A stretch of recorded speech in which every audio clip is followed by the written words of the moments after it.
பணியாரம் செய்ய போதும். அப்படியே நம்ம வீடியோக்கு லைக் பண்ணிடுங்க, ஷேர் பண்ணுங்க. அந்த வீடியோக்குள்ள போலாமா? இப்போ நம்ம சத்து மாவு கொஞ்சம் ஆட் பண்ணிக்கலாம்.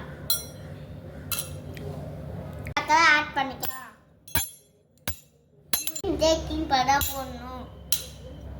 மிக்ஸ் பண்ணிக்கலாம். இப்போ கேரட் ஆட் பண்ணிக்கலாம். இப்போ மிக்ஸ் பண்ணிக்கலாம். இப்போ கொஞ்சம் தண்ணி ஆட் பண்ணிக்கலாம்.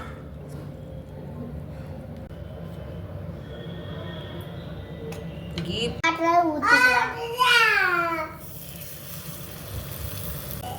இப்போ நாங்கள் சாக்லேட் வச்சுக்கிறோம். இப்போ நாங்கள் பேரன் கேட்சி போடணும்.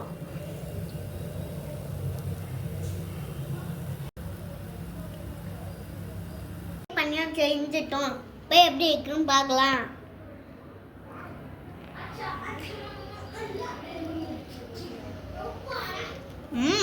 நம்ம இருக்கு.